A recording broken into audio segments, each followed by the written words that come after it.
దేవుని వాక్యం చదువుదాం. మలాకి గ్రంథం 1వ అధ్యాయం 6వ వచనం ఇలా ఉంది.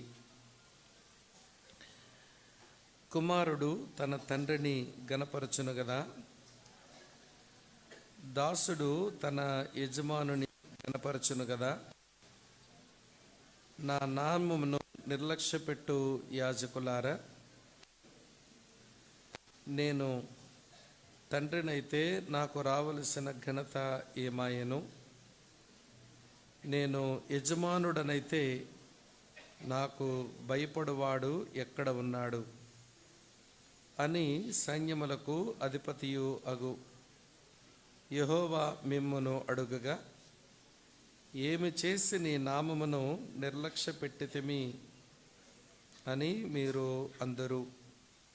ప్రభు ఈ వచనం మన ధ్యానం కొరకు మరోమారు ఆశీర్వదించి అనుగ్రహించునుగాక. ఆమేన్. ప్రార్థన చేసుకుందాం. మా పరమ తండ్రి, మీరు మాకు అనుగ్రహించిన ఈ మంచి సమయాల కొరకై మీకు స్తోత్రాలు చెల్లిస్తూ ఉన్నాం. ఈ 2 దినాలు ఈ మంచి కూడికలను మీరు మాకు అనుగ్రహించారు. నీ వాక్యము చేత మీరు మమ్మల్ని కలుసుకుంటున్నారు. మేము ఈ చోటికి మనుషుల మాటలు వినడానికి రాలేదు, అది మాకు నిష్ప్రయోజనం. నీ వాక్యములోంచి మీరే మాతో మాట్లాడితే మేము బ్రతుకుతాం. కనికరించండి నాయన. నీ ప్రజలకు నీ మాటలు బోధించిన తరువాత నేను భ్రష్టుడిని కాకుండానట్లు నాకు సహాయపడము. నా యొద్ద నుంచి నీ ప్రజలు నీ వాక్యమును విని వారు అవలంబించకుండా తమను తాము మోసపరుచుకునే దుస్థితి నుంచి మా ప్రియులను కూడా మీరు కాపాడండి. వాతావరణము, పరిస్థితులు, ప్రజలు అన్నీ మాకు ప్రతికూలంగా ఉన్నాయి. మాకు అనుకూలంగా ఉన్నది ఏదైనా ఉంటే అది మీరే ప్రభువా, మీకు స్తోత్రాలు. కనికరించుము. మరి నిన్నటి నుంచి నీ వాక్యాల చేత మీరు మమ్మలను కలుసుకుంటున్నందుకై మీకు వందనాలు చెల్లిస్తూ, ఈ సమయాన్ని నన్ను, ఈ ప్రజలను నీ చేతికి అప్పగిస్తూ యేసుక్రీస్తు ప్రభువారి ఉన్నత నామంలోనే స్తోత్రాలు చెల్లించి మీకే ప్రార్థిస్తున్నాము తండ్రి. ఆమెన్. ఆమెన్. ప్రభు నామంలో ప్రియులైన సహోదర సహోదరులకు ప్రభు అయిన యేసుక్రీస్తు వారి నామాన్న శుభాలు వందనాలు తెలియచేస్తున్నాను. మీ అందరికీ వందనాలు. ఈ 2 దినాల్లో మరి స్థలములో ఉండి దేవుని వాక్యంతో పరిచర్య చేసే అవకాశం నాకు కలిగించిన దేవునికి నేను కృతజ్ఞతలు చెల్లిస్తూ, ప్రేమతో నన్ను ఆహ్వానించిన దేవుని సేవకునకు, వారి కుటుంబానికి, సంఘమైన మీ అందరికీ నేను వందనాలు చెల్లిస్తూ ఉన్నాను. సరే, సంతోషం. మీరెంతో సంతోషంతో, ఆసక్తితో ఆయన సన్నిధిలో ఉంటూ ఆయన మాటలు వింటున్నారు. మరి ఏదైతే విన్నామో అది మన ఆచరణలోనికి వస్తే అది ఎంతో ప్రయోజనకరం, అది మేలు కలిగిస్తుంది. మంచిది. ఇక నేను ఎక్కువ విషయాలు మాట్లాడకుండా చదువుకున్న వచనాన్ని మనం ఈ రాత్రి ధ్యానం చేస్తాం. ఈరోజు ఉదయం ఇదే వచనాన్ని మనం ధ్యానం చేసాం. మరోమారు ఆ వచనాన్ని చదువుకున్నాం. అందులోంచి మరి ఒక తలంపును మనం ధ్యానం చేయడానికి ప్రయత్నం చేస్తాం. ప్రస్తుతం మనం ఉన్న సమాజానికి దేవుని భయం బొత్తిగా లేదు. ప్రస్తుతం మనం ఉన్న సమాజానికి దేవుని భయం బొత్తిగా లేదు. దేవుని భయం లేదు అని ఎట్లా చెప్పగలం అని అంటే, మనం ఉంటున్న ఈ సమాజంలో కనబడుతున్న అక్రమాలు, అన్యాయాలు, అవినీతి, అక్కడక్కడ జరుగుతున్న అత్యాచారాలు, ఇవన్నీ మనకేమి నేర్పిస్తున్నాయి అంటే ఈ సమాజానికి దేవుని భయం లేదు అని చెబుతున్నాయి. సరే, సమాజానికి దేవుని భయం లేదు, నేరం ఎవరిదంటారు? ప్రధానమంత్రిది నేరమా? ముఖ్యమంత్రిది నేరమా? లేకపోతే ఐఏఎస్ అధికారులది నేరమా? ఎవరిది నేరం అంటే మనం ఎవరి మీదో ఈ నేరాన్ని నెపాన్ని మోపడం బైబిల్ కలిగి ఉన్న మనకు అది సమంజసం కాదు. ఎందుకంటే బైబిల్ వాక్యం కలిగి ఉన్న మనం ఆ నేరం ఎవరిదో సునాయాసంగా చెప్పగలగాలి. సమాజానికి దేవుని భయం లేదు. నేరం ఎవరి మీద ఉంటుంది అంటే క్రైస్తవ సంఘం మీద ఉంటుంది. ఎందుకంటే ఈ సంఘమును దేవుడు ఉప్పుగాను వెలుగుగాను చేశాడు. సారహీనమైపోయిన సమాజానికి సారం ఇవ్వగలిగిన ఉప్పే క్రైస్తవ సంఘం అని మత్తయి సువార్త 5వ అధ్యాయం 13-14 వచనాలు బట్టి మనం తెలుసుకుంటాం. చీకటితో నిండిపోయిన ఈ లోకమునకు వెలుగును ఇవ్వవలసింది కూడా క్రైస్తవ సంఘమే. క్రైస్తవ సంఘం సారం కోల్పోతే సమాజం సారం కోల్పోయే ఉంటుంది. క్రైస్తవ సంఘం కలిగి ఉండవలసిన వెలుగు అది కలిగి ఉండకపోతే సమాజం కూడా వెలుగు కలిగి ఉండడం అది అసాధ్యమవుతుంది. కనుక చుట్టూ ఉన్న సమాజానికి దేవుని భయం లేదు. నేరం ఎవరి మీద ఉందంటే క్రైస్తవ సంఘం మీద ఉంది. మరి సంఘానికి దేవుని భయం లేదు. ఈరోజు సంఘానికి దేవుని భయం లేదు అని దేని బట్టి చెప్పవచ్చు అంటే ఈరోజు క్రైస్తవ సంఘంలో కనబడవలసిన పరిశుద్ధత అది కనుమరుగైపోయింది. ప్రేమలు అవి చల్లారిపోయినాయి. సాక్ష్యము అది అణగారిపోయింది. ఐకమత్యం అది ఆమడ దూరానికి పోయింది. సంఘముగా మనం కలిసి ఉంటున్నామే కానీ పరిశుద్ధత, ప్రేమ, ఐకమత్యము, సాక్ష్యము అనే ఈ విలువలతో కూడిన క్రైస్తవ జీవితాలు సంఘానికి లోపించినాయి. అందుచేత సంఘానికి దేవుని భయం లేదనే చెప్పాల్సి వస్తుంది. మరి సంఘానికి దేవుని భయం లేదు, నేరం ఎవరిదంటారు? దేవుని సేవకునిదా లేక బాధ్యత గల సహోదరులదా సహోదరులదా?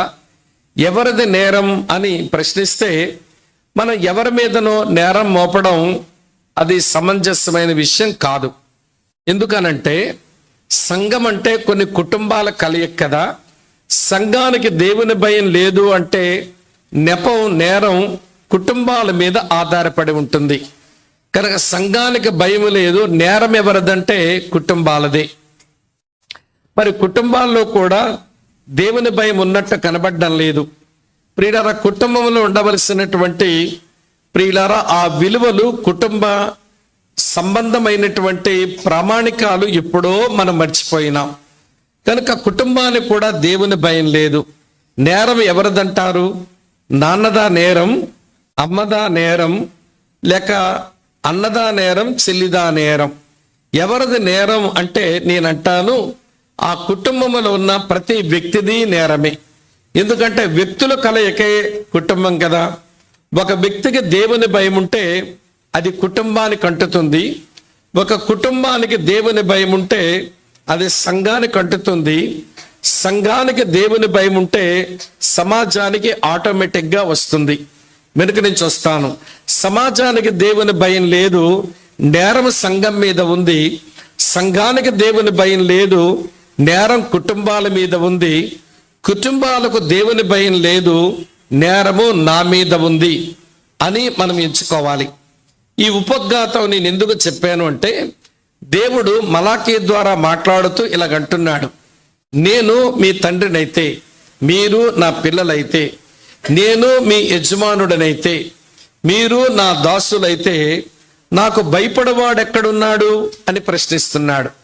ఉదయం ప్రశ్న నన్ను గణపరచువాడెక్కడున్నాడు అని, ఇప్పుడు ప్రశ్న నాకు భయపడువాడు ఎక్కడున్నాడని. కనుక దేవా, నాకు భయపడేవాడు ఎక్కడున్నాడు అని మీరు అడుగుతున్నారు కదా.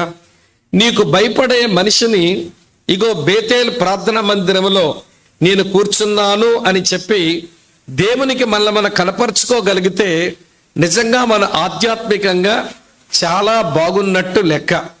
మరి ఎంతమంది దేవుని భయంతో మనం ఉన్నాము అని అనిపిస్తుందో సరే, ఎవరి సంగతి వాళ్ళమే చివరగా తేల్చుకుందాము.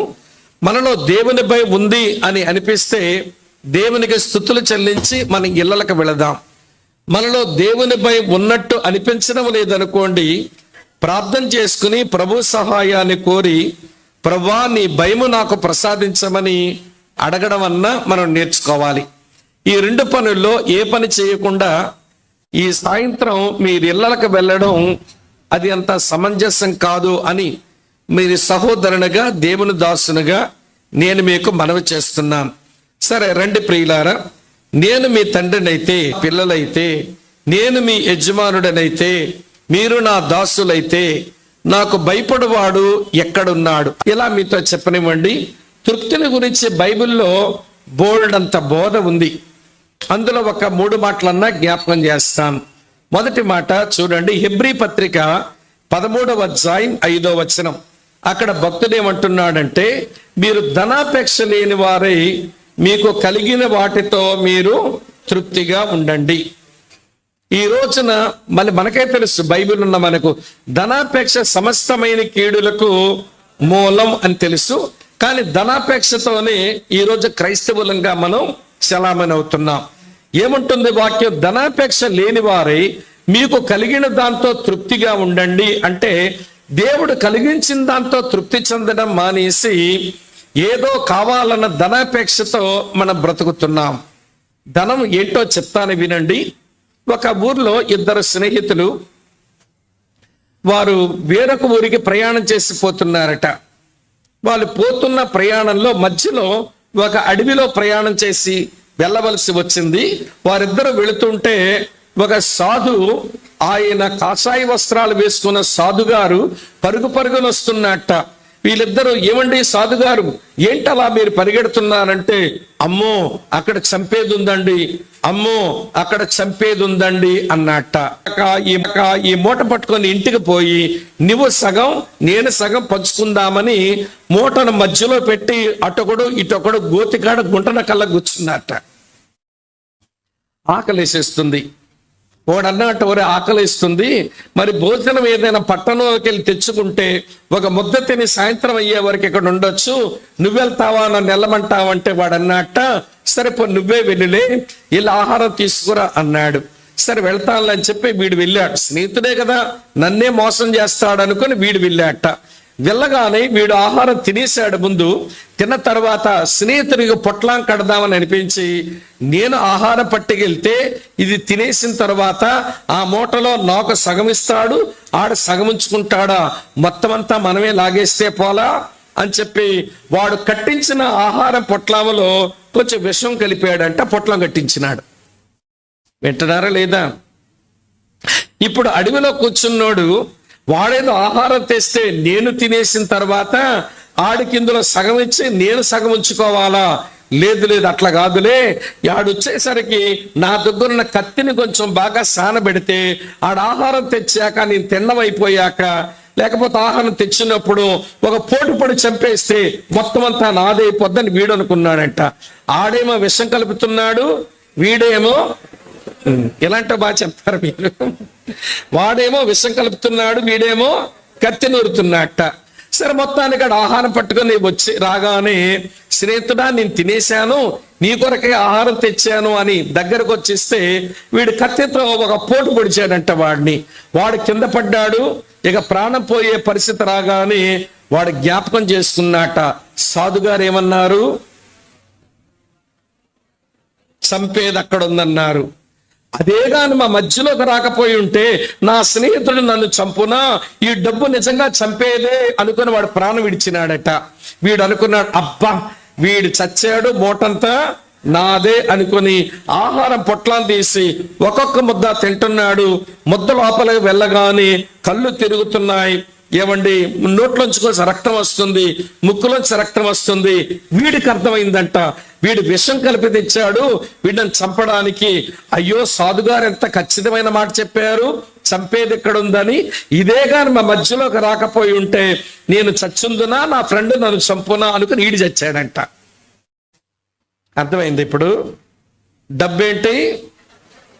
గట్టిగా చెప్పండి. డబ్బేంటి? గట్టిగా చెప్పండి. డబ్బేంటి? అయితే డబ్బును ఎలా వాడుకోవాలని అంటే, డబ్బును ఒక మంచి బానిసగా వాడుకొని పనిచేయని నీ కింద కానీ డబ్బు నీ మీద యజమానైతే చెడ్డ యజమాని అయిపోతుంది. డబ్బును మంచి బానిసగా వాడుకో పర్వాలేదు. డబ్బును ఒక యజమానిగా పెట్టుకున్నావనుకో, ఆ డబ్బును చెడ్డ యజమాని చాలా కీడు తెచ్చిపెడుతుంది. అందుకని పౌలు తిమోతితో చెప్తున్నాడు, ధనాపేక్ష సమస్తమైన కీడులకు మూలం అన్నాడు. అందుకని మీరు ధనాపేక్ష లేని వారై కలిగిన వాడితో మీరు సంతృప్తి కలిగి బ్రతకండి అన్నాడు. ఇదొక మాట.